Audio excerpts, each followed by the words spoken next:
대상관계 이론 마지막 시간을 시작하겠습니다. 오늘은 위니콧에 대해서 다루는 시간이지요. 대상관계 이론가인 위니콧의 이론을 통해서 대상관계 이론을 이해하는 것이 오늘의 목표가 되겠습니다. 오늘을 위해서 우리가 내용으로 봐서는 지난 5강 때 위니콧에 대해서 우리가 다뤘던 부분이 있어요. 그 부분 먼저 좀 복습하는 의미로 보고, 그리고 우리 교과서에 있는 이 부분 중에서 위니콧 부분을 검토해 보도록 그렇게 하겠습니다. 5강에서 나와 있는 이 위니콧 부분을 다시 한번 봅시다. 그의 대상관계 이론을 보면은 그 또한 이 초기 모자 관계, 되게 이제 3세까지의 과정이죠. 이때에 대해서 관심을 가지고 개인의 발전에 적당한 모성적 양육, 충분히 좋은 어머니, 뭐 이런 식으로도 번역을 하고요. 충분히 좋은 어머니, 그만하면 좋은 어머니, 뭐 이렇게 얘기하는데, good enough 이렇게 말하면은 그만하면 됐다 이런 뜻이긴 하죠. 그가 언급한 또 이 거짓자기, false self 이런 새로운 개념들이 있습니다. good enough mothering, false self.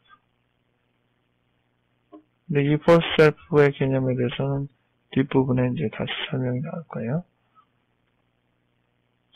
위니콧은 이 아래 부분 보겠습니다. 절대적 의존의 시기, 부모, 엄마와 완전히 붙어 있는 시기, 보통 이제 말로는 공생기라고 부르는데, 이 시기에 질서 감각, 개인 효능감, 이런 것들이 발전한단 말이에요. 그리고 어머니의 반응에 따라서 기대감이 생겨나고, 그리고 사고 만능의 시기라고 할 수 있다. 그리고 그 다음부터 아이는 견딜만한 좌절과 실망, 견딜만한 좌절과 실망. 나중에 위니콧은 이것을 optimal frustration이라는 용어로 주로 썼죠. 적절한 좌절.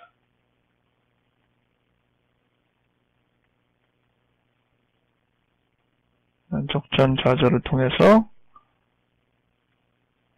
분화 과정을 맞게 된다. 위니콧은 이런 부분에 대한 설명들을 해냈습니다. 이제 특별히 거짓자기가 뭐냐? 이 참자기와 거짓자기가 이제 비교하게 되는데, 참자기는 자기 스스로 발현되는 자기의 독창적인 특성을 담고 있는 자기를 말하고, 거짓자기는 환경의 눈치를 보아서 환경에 순응하는 자기를 말합니다. 자, 아이에게 공감적 접촉을 하지 못하고 자기 공상에 의하여 아이를 대하는 어머니, 자기중심적인 어머니, 이런 어머니한테 양육받는 아이는 자기의 참자기, 자기가 생각하는 의지와 자기가 생각하는 창조성을 항상 방해받고 충돌당하는 느낌을 받습니다. 그래서 아직 아이는 엄마랑 구분하지 못하고 있는 이러한 상태에서 이런 경험을 통합하지 못하기 때문에 결국 이 생존을 위해서 살려다 보니까 자기의 요구나 바람보다는 어머니의 반응을, 그러니까 내가 무슨 생각을 하느냐, 그게 이제 참자기인데 그 부분보다는 나를 옆에서 보는 사람이 도대체 무슨 생각을 갖고 있느냐라는 거짓자기, 그리고 그 거짓자기에 자기를 맞춰가는 부분이 대표적인 용어가 수능성 내지는 패시비티, 수동성. 자기의 의지와는 반대되는 의견 안에서 자기 의지보다는 위기 질서를 따르는 그런 자연스러운 수능성이 아니고 어떻게든 눈치를 보면서 살아가는 조금 건강하지 못한 부분들, 그것이 바로 거짓짝이라고 할 수 있습니다. 그리고 거짓짝이가 발전하는 면에서는 특별히 플레이풀 인터랙션이 없다는 것에 대해서 위니콧은 지적을 했고, 결국 이 놀이라는 것은 치료적으로 상당히 가치가 있다는 부분을 위니콧이 발견한 것이죠. 이 놀이라는 것은 언어만이 아닌 동작을 주고받는 상호적인 관계고, 이것은 정상적인 발달에서 매우 중요한 요소이다. 뒷부분에서도 다시 설명을 드리겠습니다. 아이들은 항상 그 부모에 의해서 의미를 부여하고 있고, 그것은 실제의 부모와 반드시 일치하지는 않는데, 부모가 자신의 공상적인 스틀에 아이를 얼마나 끼워 맞추느냐에 따라서 이러한 부모의 의미는 차이가 생깁니다.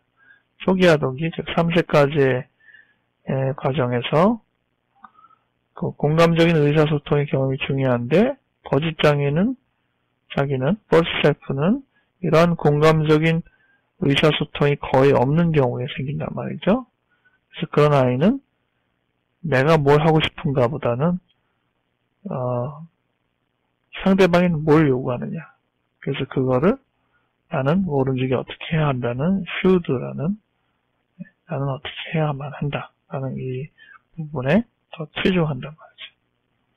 그리고 말을 배울 때도 그 말의 표면적인 부분보다도 부모의 메타 커뮤니케이션, 그 말의 기저에 있는,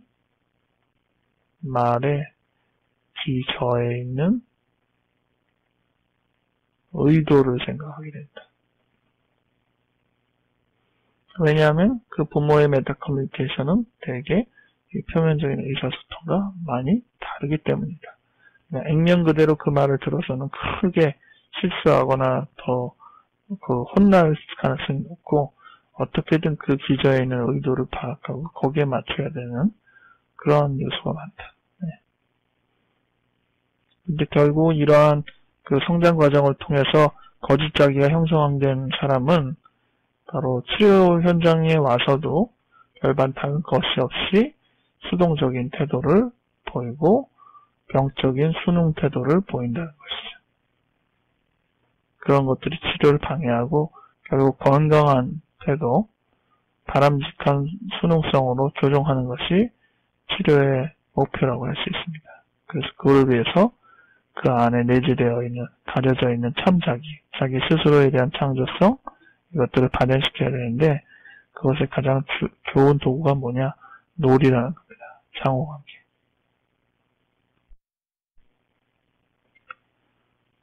놀이라는 이 문화 안에서 치료적인 요소들은 여기서 지금 말하고 있는 이 홀딩이라는 개념과 흡사하고, 또 여기서는 적혀 있지 않죠. 옵티멀 프러스트레이션, 이 두 요소가 이 놀이 문화에서도 결국은 중요한 그 치료적인 맥락이라고 할 수 있어요. 수용적 홀딩 인바이런먼트라는 것은 그 아이가 원하는 여러 가지 그 본성적인 요청에 대해서 그대로 받아주려는 태도를 말합니다. 아이의 참 자기의 그 창조성과 발현되는 요소들을 깎아내리는 것이 아니라 받아주는 태도. 반면 옵티멀 프러스트레이션은 환경적인 맥락에서 현실적인 입장에서 아이가 그 비현실적인 요청이나 과도한 요청을 하는 것을 차단시키고 좌절시키는 부분을 말합니다. 결국 이 두 요소가 놀이 문화 안에서도 있고, 결국 그것이 치료적인 요소로 작용을 한다는 것이죠.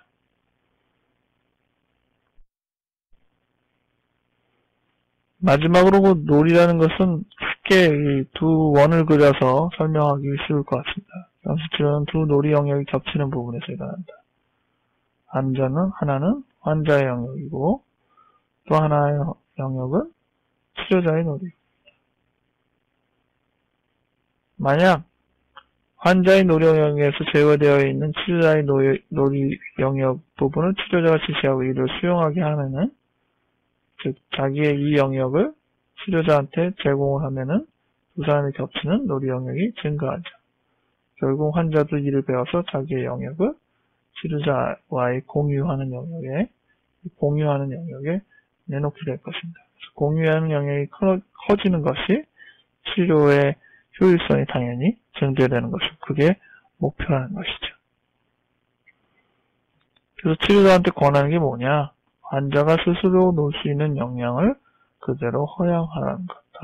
다시 말해서 분석 작업이 창조적이 되라는 것이다. 환자를 이해해서 그를 모두 다 아는 양, 그를 너무 많이 아는 것으로 인해서 그 환자 스스로 할 수 있는 영역을 잠식시키지 않고 오히려 환자가 스스로 자기의 이 놀이 영역에서 창조적이 될 수 있게 도와주는 것. 그것이 치료다. 위니콧은 이러한 개념들을 설명을 했습니다.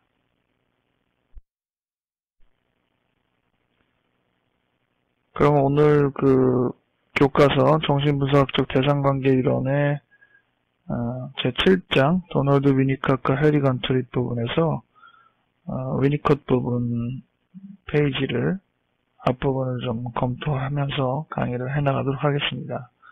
강의록에 보면은 그 추려진 4가지 문제가 있는데 이 문제는 워크숍 문제로 대체하겠습니다. 여러분들이 책을 읽으시고 또 이 강의를 참조하셔서 워크숍 문제의 해답을 달아보시기 바랍니다. 이제 몇 페이지, 중요한 몇 페이지만 확인해 가면서 내용을 검토하도록 그렇게 하겠습니다. 위니콧은 이제 소아과 의사였고요. 그 후에 이제 정신분석에 대해서 이제 입문을 해서 여러 부분들을 이제 접했는데 소아과 의사이기 때문에 본인이 갖고 있는 기본적인 아이와 어머니에 대한 이해들을 통하여서 이론의 폭을 상당히 이제 넓혔던 사람이죠. 306페이지에 보면은 1945년부터 프로이드와 클라인 이론에 대해서 벗어난 일련의 논문들을 이제 내기 시작했다고 언급되어 있습니다.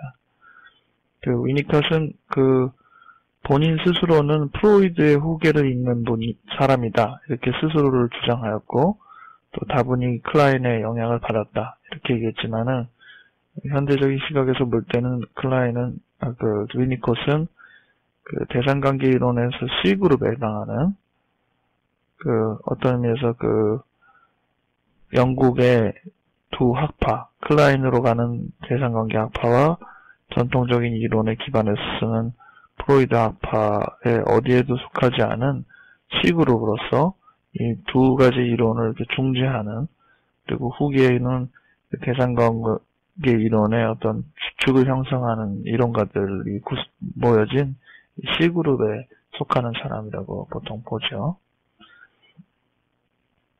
근데 이제 우리가 내용을 이제 다 하나하나 검토하진 않고, 여기에서 이제 몇 가지 유념할 수 있는 것들만, 점검해서 내용들을 보도록 하겠습니다. 먼저 그 308페이지에 보면은,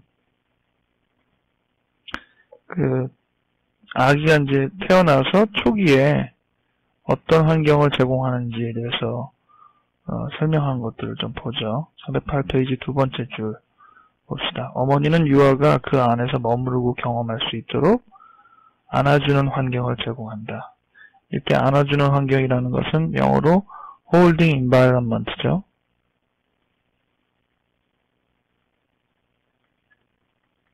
holding environment. 안아주는 환경 또는 수용적 환경이라고 보통 번역하기도 합니다. 수용적 환경. 다시 책으로요. 요때 유아가 자신의 조각들을 한데 모아줄 사람을 갖지 못하면은 아이는 자기를 통합하지 못한 채 삶을 시작해야 합니다.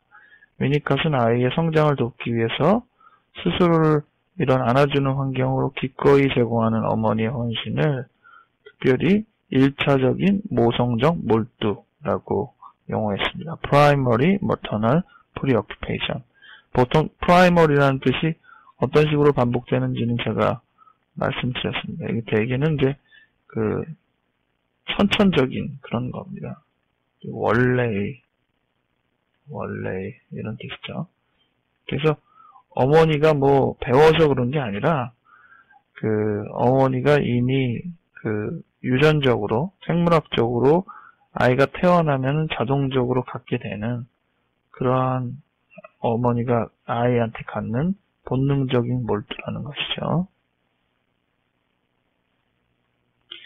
이 본능적인 몰두를 통해서 그 아이가 어떤 것들을 제공받을지 그걸 한번 보려고 합니다.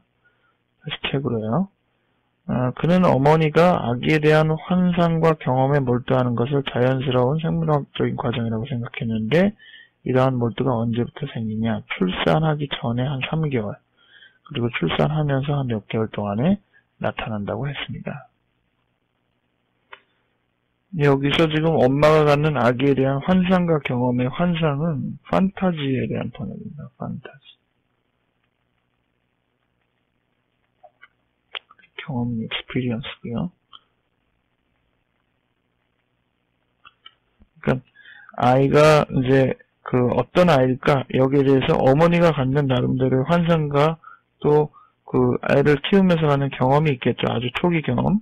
그 가운데에서 어머니는 되게 이 1차적인 모성적 몰두라는 그냥 본능적으로 아이한테 집중하게 되는 그런 상태를 경험한다는 것이죠. 웬만하면은 되게 이때는 아이가 가장 그 초미에 관심이 된다는 겁니다. 그래서 아이의 다양한 반응에 대해서 귀를 기울이고 집중하게 되고 거기에 몰두한다는 것이죠. 이것을 어머니가 아기에게 자신을 맞추는 일종의 적응 능력이다. 그렇게 이제 베니커스 말했어요. 어머니는 아기를 안아주는 홀드, 안아주는 것만 하는 게 아니라 아기한테 이 세상을 가져다 줍니다.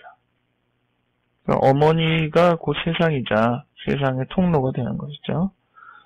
베니커스에 따르면 세상을 주는 어머니의 기능은 정서 발달에서 중요하고 복잡한 역할을 감당하는데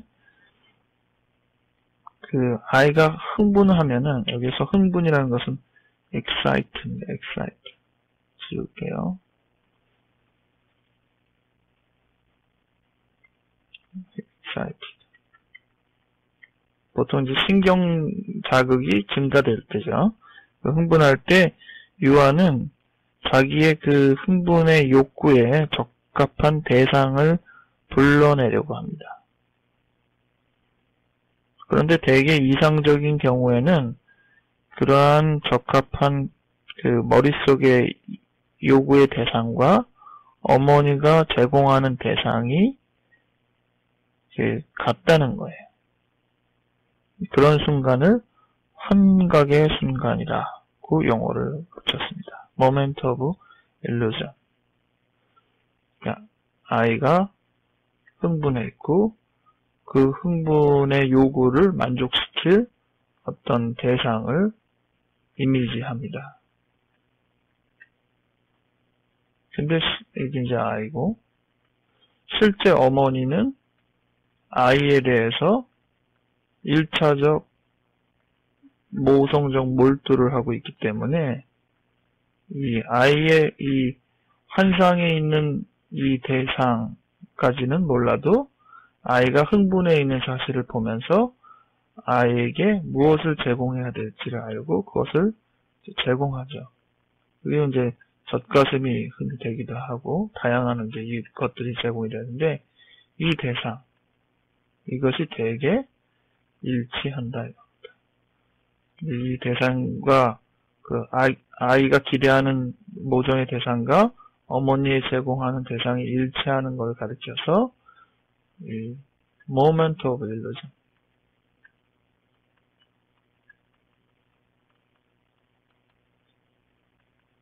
환각이라고 가르쳤는데 그 뒷부분에서 이 환각이란 용어가 조금 다른 번역과 또 혼동이 있는 것 같아요. 여기서 보통 착각이라는 용어, 일루전은 착각이라는 용어를 더 많이 쓰기도 합니다. 네, 하여튼 착각의 순간, 환각의 순간. 요 점에서 클라인의 이론과 조금 다른 점이 있어요. 그러니까 클라인 이론 이미 배웠는데 우리가 클라인은 이 대상 아기가 자기의 욕구에 의해서 발현된 대상이 이미 태어날 때부터 이 선이해가 있다라고 생각했습니다. 선이해가. 그러니까 뭐 젖가슴 이런 게 이미 뇌에 저장돼 있다 이렇게 보는 겁니다. 자기의 필요에 대한 원형들이 이미 뇌에 다 들어가 있어서 선이해가 있다라고 얘기했는데 이거는 이제 클라인 주장이죠. 근데 위니코트나 오늘 얘기하는 위니코트나 또 페어반 이런 사람들은 선이해는 없고 다만 방향만 있다 이렇게 얘기했어요. 방향. 그러니까 정확하게 어떤 대상을 이미지를 끌어낸 게 아니라 막연한 추측이죠.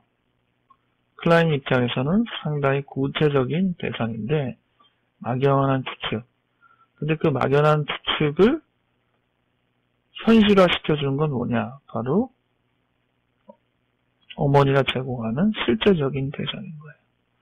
클라인은 상당히 선이해가 분명하다고 봤고, 페어벤이나 위니콧은 자기의 욕구에 따라서 만족을 원하는 대상이 그냥 방향성만, 엄마라는 어떤 엄마로 향하는 방향성 정도로만 이제 여겼다는 면에서 서로 이론이 미세하게 좀 다릅니다. 어쨌든 지금 이 위니콧이 어떤 생각을 하는지 여러분들이 한번 이렇게 요때 뭘 지금 보고 있는지 한번 생각해 보세요. 이 만 3개월도 안 되는 아이가 태어났을 때 엄마가 아이한테 아주 집중하고 있고 그때 아이는 뭐 배가 고프다든지 똥을 쌌다든지 뭐 여러 가지 신체적인 불안정성이 있다든지 하면서 뭐 울거나 씩씩거리거나 어떤 반응을 통해서 자기의 만족을 원하는 어떤 대상들을 이렇게 그림을 그려내려고 하는데 실제 자기의 그림과 흡사한 것들이 눈앞에 뜩 온단 말이에요. 그게 엄마의 젖가슴이 될 수도 있고 기저귀를 갈아주는 손이 될 수도 있고 또 이렇게 얼러주는 엄마의 표정일 수도 있고 되게 그런 것들은 이제 안아주는 환경이라는 개념으로 어머니가 안아주는 이런 태도 이런 것이라고 할 수도 있고 그런 것들이 자기의 기대에 부응하는 대상으로 현실화된다는 거죠. 그 현실화되는 과정이 바로 모멘트 오브 일루전.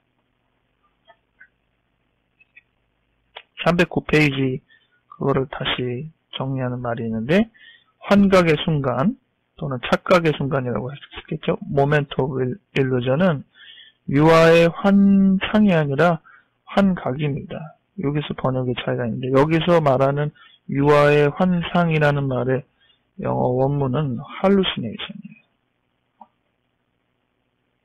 칠판에 적어보면은 hallucination은 이제 환각이라고 흔히 번역하죠. 이거는 이제 오감으로 접하는 감각인데 실제 있지 않는 감각을 말하죠. 이걸 환상이라고 번역을 해도 뭐 무리는 아닐 것 같아요. 왜냐하면은 바로 이게 뭐냐? 바로 요 요소가 되겠죠. 아이가 나름대로 바라는, 기대하는 어떠한 대상, 그것들을 이렇게 투사해서 실제적인 대상처럼 생각하는 거니까 일종의 환각이죠. 근데 실제로 어머니가 제공하는 또 대상이 있는데 이 대상이 일치하는 순간. 그 순간이 언제냐? 환각의 순간이다. 모멘트 오브 일루전. 그때 유아는 자신을 어떻게 생각하냐? 전능한 존재로 그리고 모든 창조의 원천으로 경험한다. 즉 지금 어머니가 제공한 이 대상이 자기가 창조해냈다고 보는 거죠. 그러니까 어머니가 줬다 이렇게 너와 나의 관계로 보는 게 아니라 머릿속에서 상상을 했더니 현실이 됐더라 이런 겁니다. 그래서 그 순간을 착각의 순간이라고도 하고 아이가 스스로의 존재감과 또 창조성과 또 아이의 환각의 경험, 환상의 경험을 더 풍부하게 만들어주는 그런 부분을 말해요. 이 부분이 초기 단계에 아이가 갖고 있는 주된 특징이고, 결국은 이 부분이 참 자기의 원천입니다. 참자기라고 얘기하는 트루 셀프, 그 부분은 결국 자기 스스로가 만들어내는 자기를 말해요. 자기의 의지에 의해서 자기로부터 출발한 그 자기 부분을 말해요. 그런데 이거는 지금 욕구가 있어서 흥분이라고 그랬는데, 흥분이라는 그 욕구가 있는 입장에서 지금 대상을 만들어내는 것들을 반영하고 있는데, 그 반대 얘기도 하고 있습니다. 그것은 310페이지에 있어요. 그 두 번째 문단에 어머니가 아이의 요구에 따라 세상을 만들어주는 것뿐만 아니라, 그래서 이거죠. 아까 지금 그린 그림. 어머니가 아이의 요구에 따라 세상을 만들어주는 것뿐만 아니라, 아이가 요구를 하지 않거나 욕구를 느끼지 않을 때 유아에게 요구하지 않으며 함께 있는 것도 매우 중요하다. 이것이 유아로 하여금 아무 필요도 느끼지 않는 완전한 비통합의 상태, 즉 욕구들과 자발적 몸짓이 거기서부터 나오는 존재의 연속성 상태를 경험할 수 있게 합니다. 어머니가 아무것도 요구하지 않으면서 함께 있을 때 유아는 formlessness, 형태가 없다는 것, 그리고 편안하게 홀로 있음, 이런 경험을 하고, 이것은 안정적인 개인, 그리고 자기 발달, 이런 부분에 또 필수 요소다. 즉, 그 아이가 요구를 해서 그것들을 달성하는 것만이 자기 발달에 중요한 것이 아니라, 그와 함께 요구하지 않고 가만히 있을 때 상대방이 또 자기를 침범하거나 피해주지 않고 함께 있어주는 자체도 안정과 발달에 큰 영향을 준다는 것이죠. 여기에서 그 요구라는 말은 영어로는 demand의 번역이었고요. demand. 그리고 욕구라는 것은 그 계속적으로 need라는 용어의 번역입니다. 되게 이제 그 뒤로 갈수록 약간 중간에 용어적인 혼동이 있긴 한데, 전체적으로 볼 때 이 need, 욕구라는 단어는 그 프로이드 입장에서는 그 관계적, 그 엄마와의 관계에서 발달로 이루어지는 그런 아이의 바램, 그런 부분의 측면을 말할 땐 욕구라는 단어, need라는 단어를 썼고요. 그리고 위니콧이 말하는 그런 개념, 관계적. 근데 프로이드적인 그 본성적인 그런 욕동, 이런 개념을 쓸 때는 wish라는 단어를 썼는데, 여기서는 그걸 번역할 때는 원망이라고 번역했습니다. 이게 기대하는 마음이라는 번역입니다. 원망, wish, 원하는 마음이다 이거죠. 상대방한테 원망스럽다 이런 원망이 아니고요. 상대방한테 바라는 마음, 그래서 wish를 번역할 때 그 wish라는 단어가 나오면은 프로이드적인 욕동적인 개념이라고 보시면 됩니다.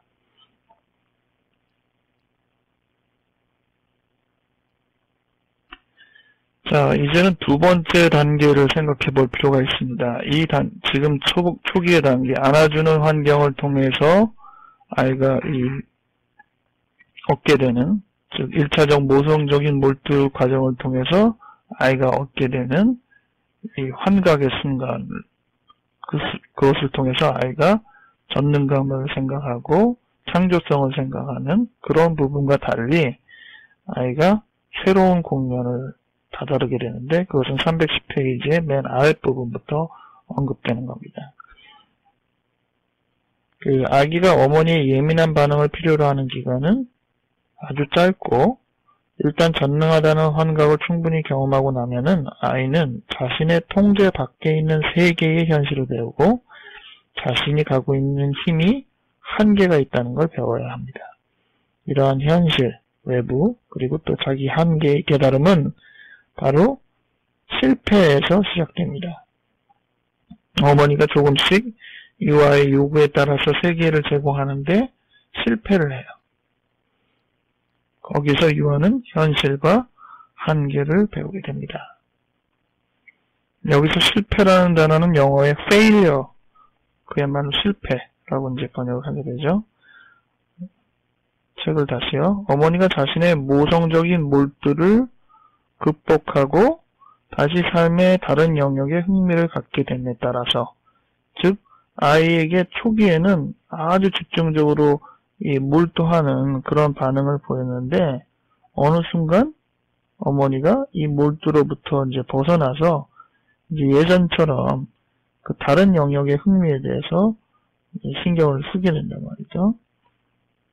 그것에 따라서 아이는 자기가 할 수 없는 것과 창조할 수 없는 것이 있다는 사실을 배우게 됩니다. 이게 이제 결국은 아이한테 새로운 국면이 되는 거예요. 여기서 어머니가 모성적 몰두를 극복했다라는 단어는 영어로 그냥 리카버기 때문에 원래 상태로 되돌아간다라는 말로 번역하시면 될 것 같아요. 이해하면은. 그러니까 원래 모성적 몰두가 그렇게 있는 그런 게 아니고 애가 나니까 모성적 몰두가 생겼다가 다시 이제 원래의 본인 모습으로 다른 데에도 관심을 갖는 상태로 되돌아간다는 것이죠.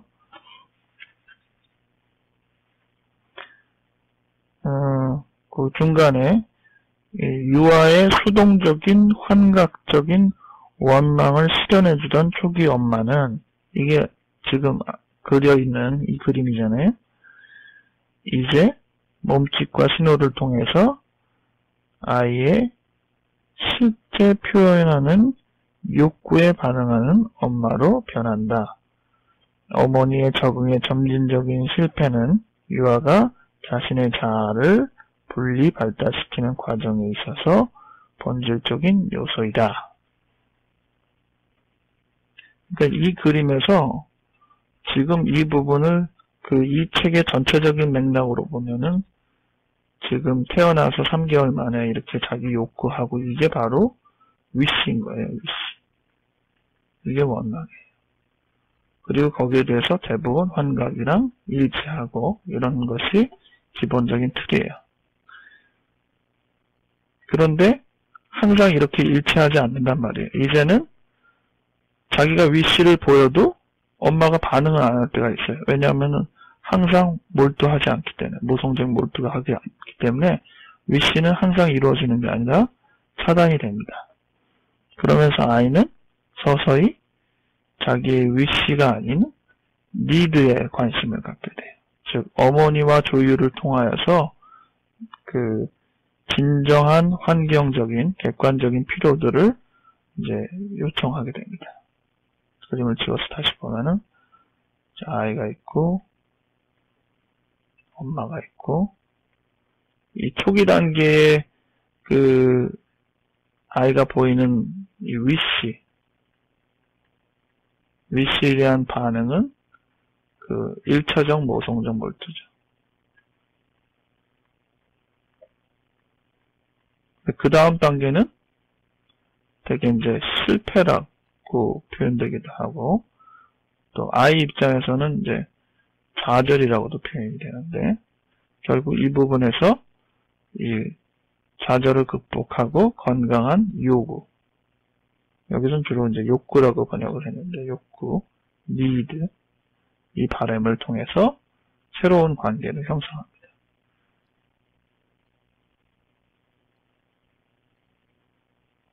이 위쪽은 이제 홀딩이라는 용어로 설명하는데, 이쪽은 optimal frustration이라는 용어로 설명합니다. frustration. 적절한 좌절이라는 거죠. 이 위에는 holding environment, 안아주는 환경, 수용적인 환경이라는 뜻이고요. 그래서 결국 아이와 엄마의 현실의 건강한 관계라는 것은 이 적절한 좌절 안에서 점진적으로 아이가 이 좌절 경험, 실패 경험을 가져야만이 둘이 독립되고 분리되는 과정이 있어진다는 것이죠. 이 어머니의 모성적 실패에 대해서 이 책에서 둘로 나눌 수 있다라고 311페이지 아랫부분에 써 있습니다. 모성적 돌봄의 실패는 두 종류로 나타날 수 있는데, 첫째는 유아가 흥분 상태에 있을 때 어머니가 유아의 환각 창조와 욕구를 실현해주지 못하는 경우, 즉 이 그림에서 말하면은 그 1차적 모성적 몰두의 시기에서 항상 이루어지던 이 과정이 이 환각의 순간이라는 이 과정이 이루어지지 않는 거, 이게 이제 없는 거예요. 그것이 그 모성적 돌봄의 실패의 하나고, 또 하나는 아까 이제 고요한 상태에서 어머니가 그 유아의 형태 없음과 통합되지 않은 상태를 방해하는 것. 즉 조용하게 가만히 아이가 요구를 하지 않을 때도는 어머니도 가만히 옆에서 있어주는 게 아니라 그때 어머니가 괴롭히는 거죠, 아이를. 그 안정성, 편안한 안정성을 깨트리는 행위입니다. 그래서 이 실패는, 모성적 실패는 크게 두 종류가 있다. 첫 번째는 이 흥분에 대해서 실현을 안 시켜주는 거. 그리고 두 번째는 이 고요 상태를 파괴하는 거. 이 두 가지가 다 어머니의 그 돌봄의 실패라고 할 수 있습니다. 이러한 모성적인 결함은 유아에게 자신의 존재의 연속성을 방해하는 공포스러운 자기 멸절의 경험으로 다가온다. 그리고 이럴 때 아이는 무엇을 느끼냐? 침범이라는 걸 느낀다는 말이죠. 312페이지의 두 번째 줄, 침범. 우리가 그 5장에 있는 내용에서 그 다루는 것과 흡사합니다. 아이는 그 자기의 영역을 침해받고 침범받는 느낌을 받아요. 그래서 그 문단 맨 아랫줄에 보면은 그 주어진 것들에게 자신을 맞출 수밖에 없다. 아직은 자기의 의지가 충분히 발현되지 않기 때문에 침범당하는 아이 입장에서는 아직 자기 통합이 충분히 안 돼서 이때는 엄마의 요구에 자기를 맞추는데 더 치중하게 된다. 즉 자기의 위시를 통해서 생활하는 게 아니라 어머니의 실패가 더 비중을 차지하는 것이죠. 건강한 실패는 옵티멀이라는 단어가 항상 붙어요. 적절하게 있다는 거죠. 그래서 이 실패가 오히려 건전한 리드를 발현시키는데 그 병적인 부분에선 이 실패가 과도하게 제공이 됩니다. 그러면 아이는 건강한 욕구마저 차단해 가면서 어머니의 그 반응에 민감해지고 어머니의 반응에 의해서만 자기의 행동 지침을 만들어 나가요. 그거를 이제 거짓작이라고 말하는 것입니다. 312페이지에 그 얘기가 두 번째 문단에 있습니다. 이러한 침범이 장기간 발생할 때, 즉 이것은 적절한 실패가 아니라 과도한 실패를 유발하고 있을 때 유아의 경험은 파편화되고 타인의 요구에 조급하게 자기를 강제로 맞춰요. 엄마의 이 실패의 경험에 자기를 어떻게든 맞춰야 된단 말이에요. 생존을 위해서. 그리고 스스로 형태없는 상태에서 고요함을 경험할 수 없고, 왜냐하면 항상 상대방의 요구에 대해서 반응을 해야 되니까, 어머니가 유아의 자발적인 욕구나 몸짓을 이해하지 않고, 또, 유아가 원하는 것을 제공하지 않고, 그러면은 유아는 자신의 자발적인 욕구와 몸짓을 잃어버리죠. 그래서 아이는 의식에서 분리된 위축된 참자기와 수능에 기초한 거짓자기로 분열합니다. 자발적인 욕구의 이미지, 몸짓의 근원이 되는 참자기는 보아주거나 반응해주지 않기 때문에 표출이 안 돼요. 표현이 안 돼요. 그래서 마음속 깊은 곳으로 숨어버린다. 이것이 바로 사실상 정신적인 멸절이다.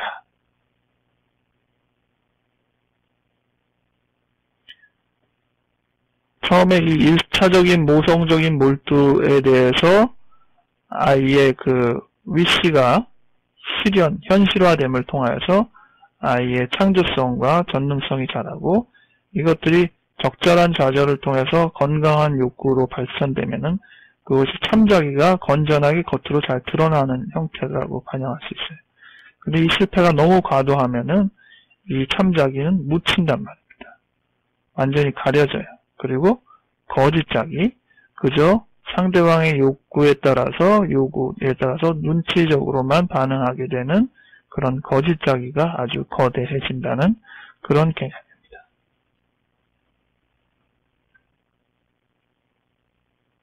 참자기, 거짓자기에 대한 설명은 이걸로 정리를 하고요. 그 다음 부분은 이제 중간대상에 대한 설명인데, 이 313페이지부터 나와 있습니다. 이 중간대상은 특히 다른 번역으로 하면 과도기적 대상이라고 번역을 하죠. 영어로 알아두시는 게 좋을 것 같아요. Transitional Object.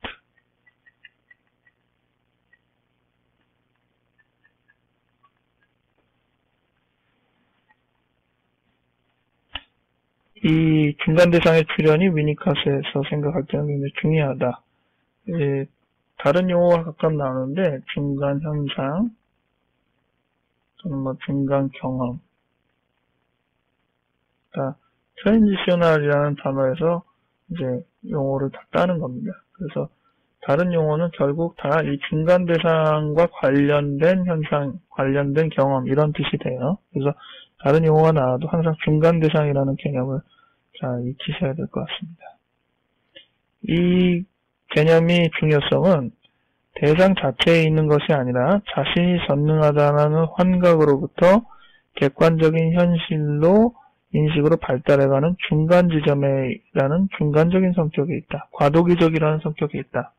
아까 제가 이제 그림을 이렇게 원을 그려서 이 위시에 의거한 환상적인 이 경험, 그리고 현실의 니드에 의한 그 발달적인 경험, 이것은 현실이고요. 발달이라는 것은 모자간의 현실이고, 이 위시에 대한 것은 좀 더 가상의, 환상의 영역을 담고 있죠.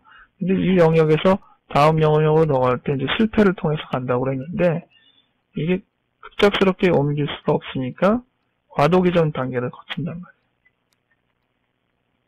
과도기적 단계. 그러기 위해서 과도기적인 대상이 필요한 거죠.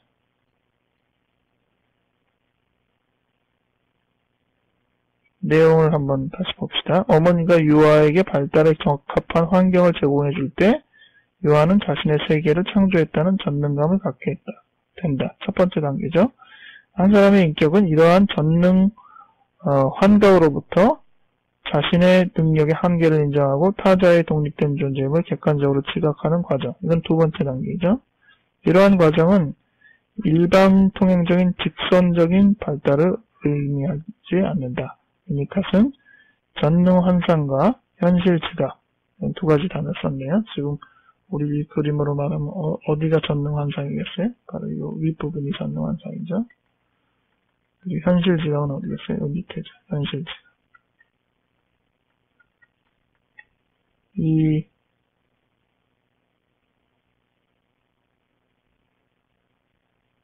이것이 서로 완전히 다른 상태라는 사실을 지적하고, 그것은 유아론적인 주관성 내 객관성 인식처럼 내면대 외부의 현실 체계처럼 분리되고 독립된 타자들의 세계에 대해 자신이 통제하는 주관 대상들의 세계처럼 완전히 반대되는 개념이다. 그러니까 이 전능환상 쪽이랑 현실 지각이 상당히 상반된 개념인데, 이거를 연결하는 과도기 단계, 그것이 중간 단계라는 거죠. 중간 대상들은 이 상반되는 두 개의 세계를 매개하는 제3의 영역을 형성한다. 중간 단계가. 그 중간 단계가 잘 있어야지 생각이 잘 이동한다 이겁니다. 어떻게 하나의 대상이 전능하다는 환각 속에서도 객관적인 현실 속에도 있지 않을 수 있는 것일까? 양쪽에 어떻게 다 있지 않을까? 그것이 중간 경험의 본질이다 이거죠. 그러니까는 중간 대상, 보통 이제 아이들이 들고 있는 담요, 그리고 곰인형 이런 것들을 중간 대상이라고 취급하는데, 이것들이 형성되기 위해서는 그것의 기원과 성질에 대해서 묻지 않는다는 성인과 아이 사이의 약속이, 무언의 약속이 필요하다고 위니컷은 주장합니다. 부모는 그 중간 대상이 아기의 환상에 의해서 창조된 것을 인정하고 또 동시에 그것이 객관적인 현실적 대상임을 인정해야 합니다. 곰인형은 분명히 자기가 만든 건 아니잖아요. 그러니까 현실의 존재이기도 하고, 하지만 곰인형은 자기의 머릿속의 환상의 현실화죠. 그러니까 이중적인 의미를 담는단 말이에요. 그런 과도기적 대상, 중간 대상이 환상과 현실의 어느 한쪽에 속한 것이 아니라는 역설을 이해할 때 부모는 그 대상에 대한 아이의 특별한 권리를 인정해주고 중간 영역을 아이가 잘 창조할 수 있도록 도와줄 수 있다. 이게 부모의 역할 중에 중요하다고 합니다. 314페이지 위에서부터 6번째 줄이네요. 중간 대상은 발달적인 관주곡일 뿐만 아니라 건강한 성인의 삶에서도 매우 소중한 영역이다. 우리는 중간 영역에서 주관적인 유아론적 사고에 빠지지 않은 채 현실 세계의 논리와 타당성을 떠나 자유로운 생각을 펼칠 수 있다. 즉, 우리가 보통 이제 현실 세계라고 얘기하면은 이 현실 지각의 영역의 세계겠죠? 근데 이럴 때 우리가 힘들고 지칠 때 완전히 전능황상과 같은 아주 초기 단계로 빠져들어가는 게 아니라 중간 정도의 수준에서 발달한다는 겁니다. 중간 경험, 이런 중간 대상과 교류하는 그런 경험은 바로 놀이라는 문화에서 가장 많이 접할 수 있다는 겁니다. 지우고 이제 중간 대상에 대한 설명은 또 마무리하고요. 그 다음 대상 관계와 대상 사용이라는 용어를 또 구분해 보겠습니다. 후기에 가서 위니컷은 대상 관계, 대상 사용이라는 용어를 통해서 인격 발달을 설명했는데 이것은 아이의 공격성에 대한 설명을 더 잘 하기 위해서입니다. 대상 관계는 타인이 유아의 환상의 통제 아래 있다는 주관적, 투사적 경험이라고 할 수 있는데 대상 사용은 유아의 환상에 통제받지 않는 독립적이고 현실적인 존재, 타인을 지각하고 상호작용하는 것이다. 그래서 대상 관계에서 대상 사용으로 어떻게 발전하는지를 설명하였다. 우리가 지금까지 그린 그림으로 비교하자면은 비슷하죠. 아이와 엄마 사이에서 갖는 관계가 위시로 이루어진 관계냐 아니면 니드로 이루어진 관계냐라고 볼 때 완전한 위시 부분은 아니지만 상당한 부분이 여기가 대상 관계. 여기서 말하는 대상 관계라는 용어는 어떤 의미에서는 우리가 지금 부르는 대상 관계라는 용어보다는 보다 더 자아심리학적인 용어로 쓰여진 것이죠. 우리가 보통 대상 관계라고 부르는 용어랑 더 가까운 것은 위니콧의 용어로 보자면은 대상 사용이 되겠습니다.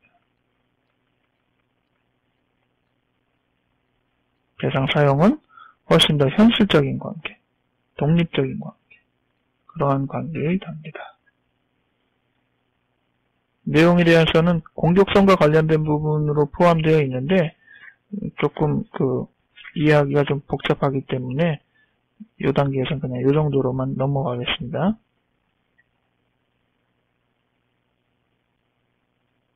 316페이지 간단히 얘기하고 정리하죠. 참 자기가 중간에 해당합니다. 참 자기가 침범받는 것에 대한 공포는 여전히 계속돼서 인격 안에는 의상소통이 되지 않는 자기 혹은 진정으로 고립된 자기의 인격적 핵이 존재할 수밖에 없다. 즉 이러한 부분들이 우리가 이제 다루게 되는 거짓 자기로 둘러싸여서 발현되지 않는 그 사람의 참 자기 부분들, 그런 이해를 위한 과정입니다. 그래서 결국 이러한 부분들이 치료 안에서 작업돼야 되는 중요한 요소 중에 하나가 되죠.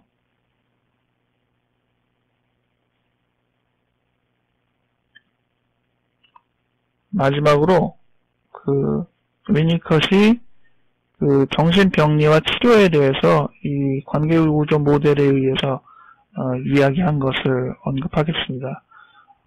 위니콧은 앞에서 얘기한 대로 본인 자신은 프로이드 계열의 후계자로 자기를 생각했기 때문에 프로이드가 주로 주장했던 신경측정 논리는 건드리지 않고 자기는 정신증적인 그 환자들에 대한 이해를 좀 보완하는 의미에서 설명을 더했다라고 얘기했지만은 나중에는 전체적으로 인격 발달의 전체를 이제 어우르는 어떤 이론으로 주장을 하게 점점 이제 증가가 되긴 했죠. 근데 이 정신병에 대한 이해에 대해서 위니컷은 그 321페이지에 그 7번째 줄인가요? 위니컷은 정신병을 환경결핍증으로 정의했습니다. 그의 이론체계에서 모든 정신병리는 부모가 아동을 적절하게 돌보지 않았기 때문에 자기 기능이 손상된 것을 의미한다고 말했습니다. 그러니까 환경에서 오는 결핍이다 이거죠. 부모의 문제다 이렇게 보는 겁니다. 위니컷이 자신의 임상 사례를 통해서 예증하고 있는 것은 부모의 성격은 아동 발달에 지극히 큰 영향을 미치고 유아가 적절히 받지 못하는 것은 부모의 병리 때문이다. 이렇게 얘기를 한 거죠. 보통 아이가 퇴행한다라는 것은 이 페이지 둘에 8번째 줄이네요. 321페이지 밑에서 8번째. 퇴행은 환경이 아동을 저버린 그 지점으로 되돌아가는 것을 의미한다. 즉 환경 결핍증을 보인 그때로 되돌아가는 것이죠. 지금 읽은 거에서 세 줄 내려오면은 아동의 발달하고자 하는 욕구는 욕동에서 발생한 원망들과는 전혀 다르다. 관계를 맺고 싶어하는 욕구는 정서 발달의 필수적인 요소다. 따라서 관계를 맺고 싶어하는 욕구가 충족되기 전까지는 아동은 성장할 수 없다. 그래서 자꾸 이 퇴행이라는 과정을 거쳐서 자기가 그 성장받지 못한 그 환경의 시점으로 자꾸 되돌아간다는 것입니다. 322페이지 위에서 세 번째 줄, 위니컷의 이론에 기초하자면은 퇴행이란 이러한 상실한 관계 경험을 되찾고자 하는 시도다. 다음 문단, 위니컷은 정신분석 치료를 환자의 심층을 분석하고 해석하는 과정으로 안 보고 환자에게 잃어버린 돌봄을 제공하고 초기의 발달적인 욕구를 채워주는 과정으로 이해했다. 이러한 개념적인 차이를 가리켜서 프로이드는 갈등 이론이라고 흔히 말한다면은 대상관계 이론은 결핍 이론이다. 이렇게 주로 설명한다는 부분을 반영하는 것이죠. 치료의 개념에 있어서는 우선적으로 그가 갖고 있는 창조성과 전능성을 이렇게 표면화시켜주기 위한 환경, 그 환경이 뭐겠습니까? 일차적인 모성적 몰두에 준하는 안아주는 환경이죠. 그래서 분석가의 신뢰성, 주의 깊음, 수용성, 기억, 인내심 이런 것들을 경험하면서 이 안아주는 환경을 다시 경험하게 됩니다. 또 상호적인 놀이, 플레이라는 놀이를 통하여서 아이는 단순히 안아주는 환경으로만 제공되는 게 아니라 점차로 그것이 적절한 좌절과 함께 위시가 니드로 변할 수 있는, 또 그 사이에서 이제 중간 대상을 통하여서 서서히 위시가 니드로, 그래서 환각적인 자기 욕구에서 서서히 현실적인 지각으로 변하는 그런 경험들이 필요할 겁니다. 그 다음 문장 계속 읽을게요. 상호적인 놀이로 봤는데 환자가 놀이 능력을 상실할 때 분석가는 환자의 놀이 능력을 회복시켜주는 게 치료죠. 프로이드는 환자를 치유하는 정신분석의 힘이 환자를 환상, 일루전에서 자유롭게 하는 데에서 나온다라고 봤지만은 위니컷은 환상을 창조해내는 개인의 자유를 강조했습니다. 위니컷에 따르자면은 이러한 능력은 놀이 능력과 매우 밀접하게 관련되어 있다고 봅니다. 그러니까 오히려 프로이드적인 관점은 이런 환상을 떠나서 환상에서 독립하는 것이 건강하다고 보는 반면, 위니컷은 환상을 만들어내는 그 참자기적인 요소들이 훨씬 더 풍부해질수록 인간에게 건강해질 요소가 있다라고 보는 거죠. 물론 그러한 참자기는 현실의 이 적절한 좌절을 통해서 어느 정도 조정돼야 되고 다듬어져야 될 필요는 물론 있습니다. 그래서 이러한 용어들을 통해서 어떤 것들이 회복이고 치료인가 그런 생각을 해보시면 좋겠어요. 이 병리의 이해와 치료에 관해 있어서 일단 대피식 개념을 알아야겠죠. 결핍, 환경적인 결핍, 그리고 이 부분에 대해서 위니컷이 치료를 생각할 때 안아주는 환경, 그리고 또 적절한 좌절, 그리고 플레이 이런 개념들을 같이 알아두셔야 될 것 같습니다. 홀딩, 그리고 옵티멀, 프러스트레이션,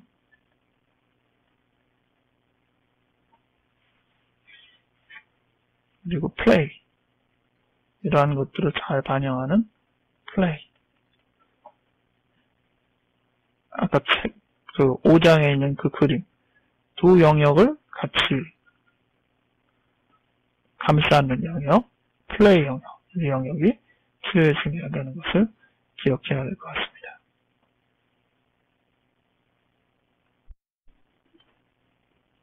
자, 이제 최종적으로 그 개념들을 정의하거나 설명할 때 이 용어들을 한번 다시 검토해 보시고 정의해 볼 수 있으면 좋을 것 같습니다. Primary Maternal Preoccupation, 1차적 모성적 몰두라고 할 수 있는데, 아기가 태어나면서 어머니가 그야말로 모성애가 본능적으로 발휘되는, 그래서 자신의 욕구보다는 아이의 욕구에 자기를 다 맞춰가는 그러한 상태를 말하죠.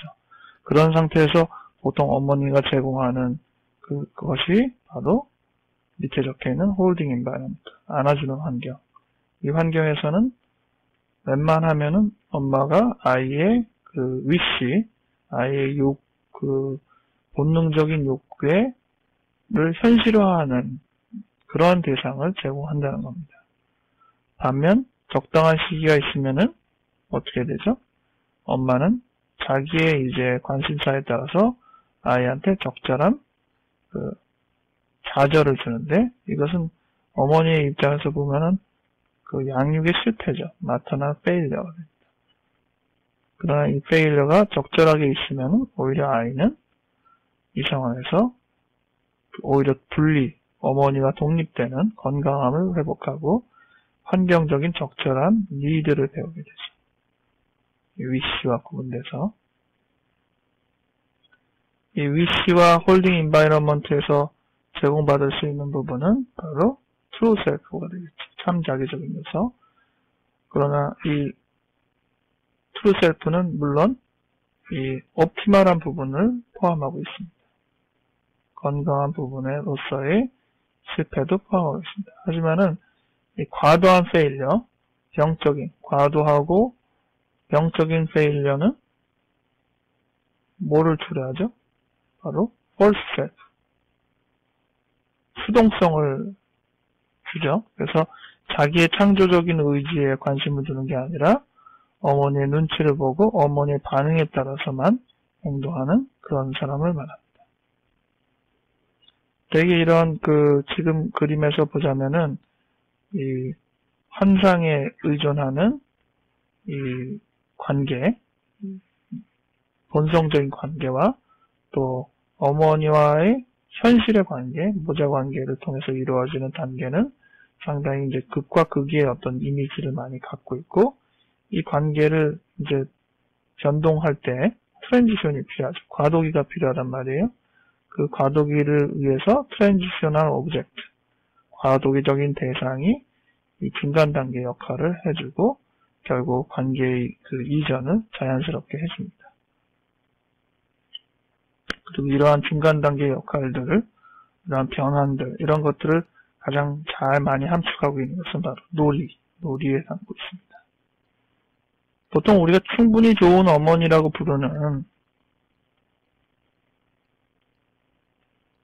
여기서 충분히라는 말보다는 그만하면, 또는 적당히 좋은 엄마, good enough 이렇게 하면 웬만하다, 괜찮다 이런 뜻이니까요. good enough. 그런 보통의 엄마라는 것은 아주 특수하고 훌륭한 엄마가 아닙니다. 이런 엄마는 대개 두 가지 틀, 여기 첫 번째에 있는 홀딩 인바이러먼트를 제공하고 두 번째 드린 적절한 좌절, optimal frustration을 주면은 그게 결국은 good enough, 충분한 좋은 어머니가 되는 거예요. 무슨 훌륭한 어머니를 지금 얘기하는 게 아닙니다. 보통의 어머니를 얘기하는 거예요. 그러나 이 두 부분에서 에러가 생기면은 이제 good enough mothering, 적절한 정도의 양육이 이루어지지 않은 거라고 봐야죠. 그럴 때 제일 많이 이제 생각되는 요소로 false self, 이런 부분들의 강조를 줄 수 있겠습니다. 네, 오늘 강의 여기서 마치겠습니다.